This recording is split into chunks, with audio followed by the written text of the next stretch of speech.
अदालती इस्लाहात bill parliament के मुश्तरका इजलास में मंजूर। Supreme court practice and procedure bill 2023 वजीर कानून आजम नज़ीर तारड़ ने पेश किया। मुश्तरका इजलास में बिल की इश्तिकबार मंजूरी दी गई। ऐवान ने शज़ा फातिमा की 2 तरामीम की मंजूरी भी दी। बिल दोबारा सदर को भेजा जाएगा। सदर ने दस्तखत ना किए तो फिर भी बिल 10 दिन में खुद ब खुद कानून की शक्ल इख्तियार कर लेगा। मुश्तरका इजलास में PTI अरकान का शदीद एहतजाज। स्पीकर डाइस का घेराव किया, एजेंडे की कॉपियां फाड़ दी। PTI अरकान इलेक्शन कराओ मुल्क बचाओ के नारे लगाते रहे।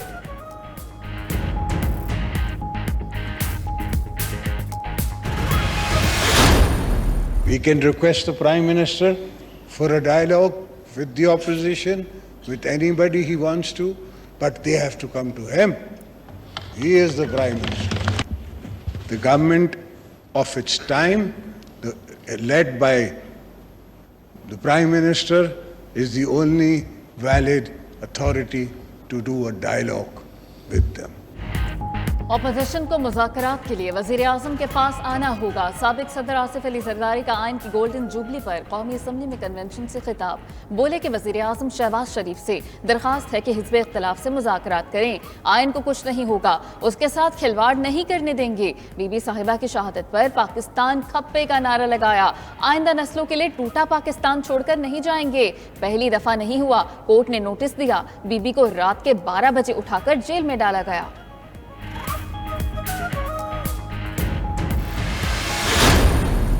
50 साल गुजरने के बावजूद 1973 के आइन में मुख्तलिफ औकात में जो तरमीम की गई, ख़ास तौर पर डिक्टेटरशिप के ज़माने में जनाब स्पीकर, और उसके बावजूद भी ये आइन आज भी जिंदा सलामत है। इक़्तिदार संभाला तो हालात की संगीनी का अंदाज़ा नहीं था। वज़ीर आज़म शहबाज शरीफ का आइन की गोल्डन जुबली पर कन्वेंशन से खिताब। कहा कि लोग समझते थे कि मखलूत हुकूमत 1 माह भी नहीं चलेगी। आईन पाकिस्तान तारीखी कारनामा है। 1973 के बाद मुख्तलिफ औकात में तरमीम की गई, लेकिन आइन आज भी जिंदा सलामत है। कन्वेंशन में 10 अप्रैल कौमी योम दस्तूर के तौर पर मनाने की करारदाद मंजूर। आइन की तैयारी में अहम किरदार अदा करने वालों को खिराज तहसीन पेश। आइन को मुअत्तल और मस्ख करने वालों की मजम्मत की गई। कौमी निसाब में आइन को शामिल करने से मुताल्लिक करारदाद भी मंजूर। सुप्रीम कोर्ट आइन के साथ खड़ी है। जस्टिस काजी फाइज ईसा का आइन की गोल्डन जुबली पर कौमी असम्बली में कन्वेंशन से खिताब। कहा, आइन हमारी और पाकिस्तान की पहचान है। इसकी अहमियत को पहचानना और उस पर अमल करना होगा।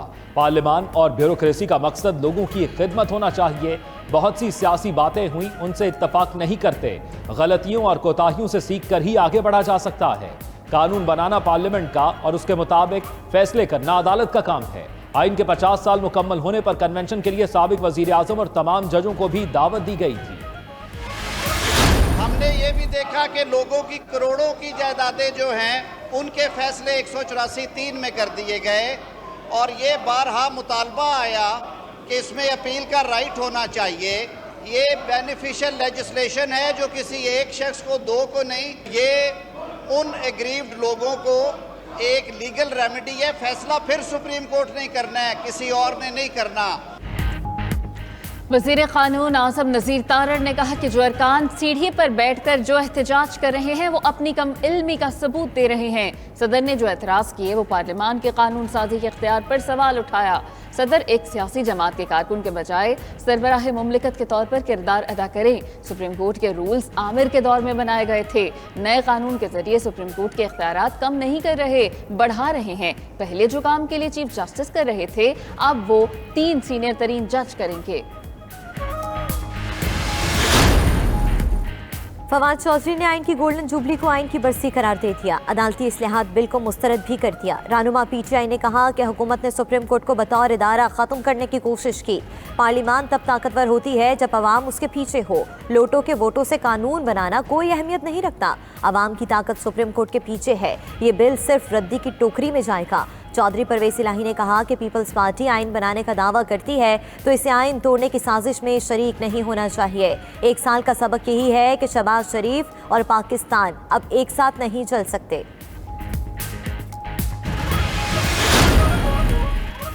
मुल्क भर में एक साथ इलेक्शन के लिए पार्लियामेंट और 2 सूबाई असम्बली में करारदादें मंजूर। पार्लियामेंट के मुश्तरका इजलास में मुर्तज़ा जावेद अब्बासी ने करारदाद पेश की। सेनेट के इजलास में भी मुल्क में एक साथ इंतखाबात कराने की करारदाद मंजूर की गई। ताहिर बजंजो ने ऐवान में करारदाद पेश की। पीटीआई अरकान का एहतजाज, ऐवान में शोर शराबा। जमात इस्लामी के मुश्ताक खान ने तमाम असम्बलियां तोड़कर फौरी इलेक्शन कराने का मुतालबा किया। सिंध असम्बली और बलूचिस्तान असम्बली ने भी एक साथ इंतखाबात की करारदादें मंजूर कर ली।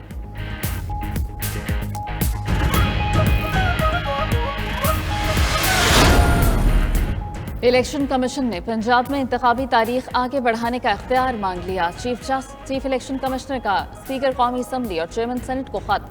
इलेक्शन एक्ट के सेक्शन 57(1) और 58 में तरमीम तजवीज़। इलेक्शन कमीशन ने मौक़िफ़ इख्तियार किया कि अदालत के 1 मार्च और 4 अप्रैल के फैसलों से तनाज़ात ने जन्म लिया। शफाफ इंतखाबात के लिए कुछ बुनियादी शराइत का पूरा होना ज़रूरी है। इलेक्शन एक्ट में तरमीम पार्लियामेंट के सामने मंजूरी के लिए पेश की जाएँ। चीफ इलेक्शन कमिश्नर ने खत में मजीद लिखा कि कई मौक़ों पर इलेक्शन कमीशन के रिट को चैलेंज किया गया। इलेक्शन कमीशन ने तमाम दबाव के बावजूद डस्का इलेक्शन में बेज़ाब्तियों पर सजाएं दी। डस्का और दीगर अहम केसेस में इलेक्शन कमीशन का इख्तियार खत्म किया गया। बदउनवान अफसरों के खिलाफ इंक्वायरी और सजा की कार्रवाई खत्म की गई।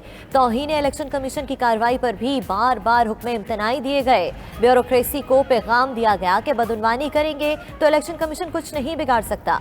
इलेक्शन कमीशन को मुख्तलिफ ऑर्डर्स के जरिए कमजोर किया गया। शफाफ इंतखाबात के लिए जो इख्तियार इलेक्शन कमीशन को था वो खत्म किया गया।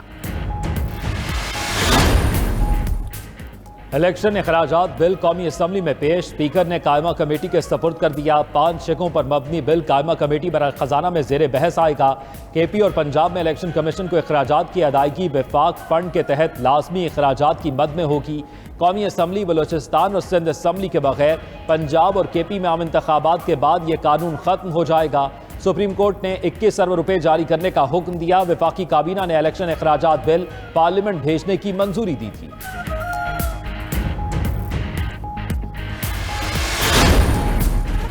फौरी इंतखाबात कराना कौमी मफाद में नहीं है। वज़ीर ख़जाना इसहाक़ डार कहते हैं कि मुंतखब हुकूमत के खिलाफ आते ही साजिश की गई। हुकूमत की मुआशी पॉलिसियों को नुकसान पहुँचाया गया। पीटीआई मुल्क दुश्मनी पर उतर आई। पूरी कोशिश कर रही है कि मुल्क दिवालिया हो जाए। सिलेक्टेड हुकूमत को निकाला गया तो तबाहशुदा मईशत मिली। IMF के साथ स्टाफ लेवल मुआहिदा जल्द मुकम्मल होने की उम्मीद है। वज़ीर ख़जाना की ज़ेर सदारत ECC इजलास भी हुआ। इलेक्शन के लिए फंड्स की फराहमी एजेंडे में शामिल नहीं थी।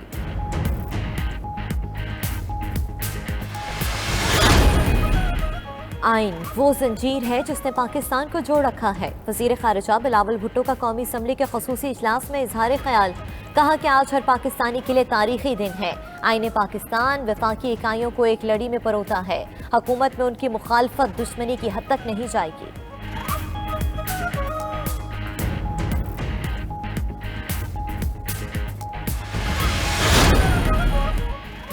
मुल्क में मरदमशुमारी की तारीख में दूसरी मरतबा तौसी कर दी गई। इदारा शुमारियात के मुताबिक मरदमशुमारी का अमल अब 15 अप्रैल तक जारी रहेगा। हुकूमत ने इत्तेहादी जमातों के तहफ़्फ़ुज़ात पर मरदमशुमारी में पहले भी 10 अप्रैल तक तौसी की थी।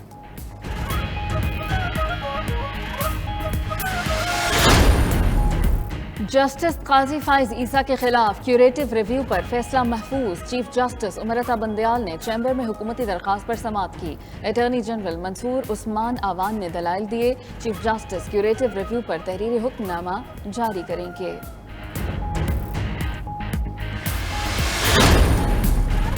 चीफ जस्टिस उमरता बंदयाल समेत 4 जजेस के खिलाफ सुप्रीम जुडिशल काउंसिल में शिकायत दायर। जस्टिस मुनीब अख्तर, जस्टिस एजाजुल एहसन और जस्टिस मुजाहिर अली अकबर नकवी शामिल।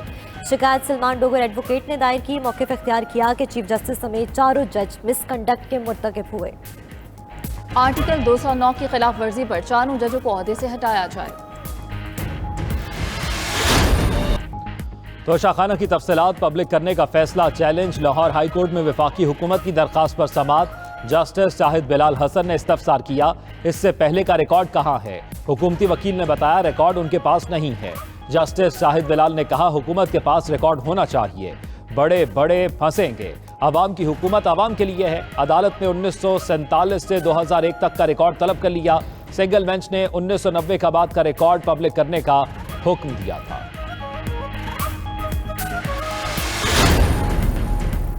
तहरीक इंसाफ का खैबर पख्तूनख्वा में इलेक्शन से मुतल्लिक दरख्वास्त वापस लेने का फैसला। दरख्वास्त वापस लेने के लिए सुप्रीम कोर्ट के रजिस्ट्रार ऑफिस को तहरीरी तौर पर आगाह किया जाएगा। खैबर पख्तूनख्वा इलेक्शन से मुतल्लिक दरख्वास्त पर ताहाल रजिस्ट्रार ऑफिस ने नंबर नहीं लगाया।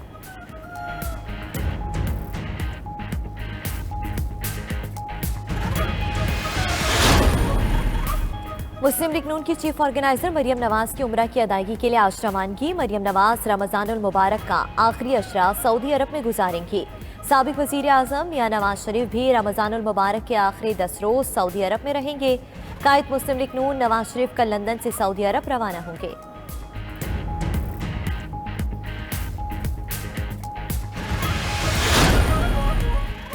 रुपए के मुकाबले में अमरीकी डॉलर की कीमत में मजीद इजाफा। इंटरबैंक में डॉलर 2 रुपये 44 पैसे महंगा, कीमत 287 रुपये 9 पैसे पर बंद। ओपन मार्केट में डॉलर 1.5 रुपया महंगा 293 रुपये का हो गया। सोने की कीमत में 3100 रुपये इजाफा 2,17,700 रुपये फी तोला हो गई। स्टॉक एक्सचेंज में मंदी, इंडेक्स में 213 पॉइंट्स की कमी 39,835 पर बंद हुआ।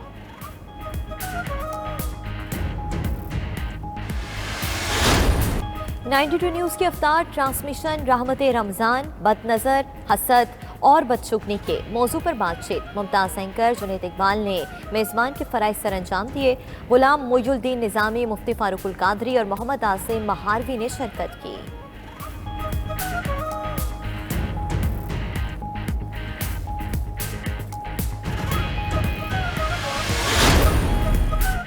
रमज़ान के मुक़द्दस महीने में मस्जिदुल हराम में अचानक बारिश, मौसम इंतहाई खुशगवार, फ़ज़ा अल्लाह के जिक्र से गूंज उठी। दिल को छू लेने वाले मनासिर की वीडियो सोशल मीडिया पर वायरल। सऊदी महकमा मौसमियात के मुताबिक बारिशें मज़ीद 2 दिन तक जारी रहेंगी।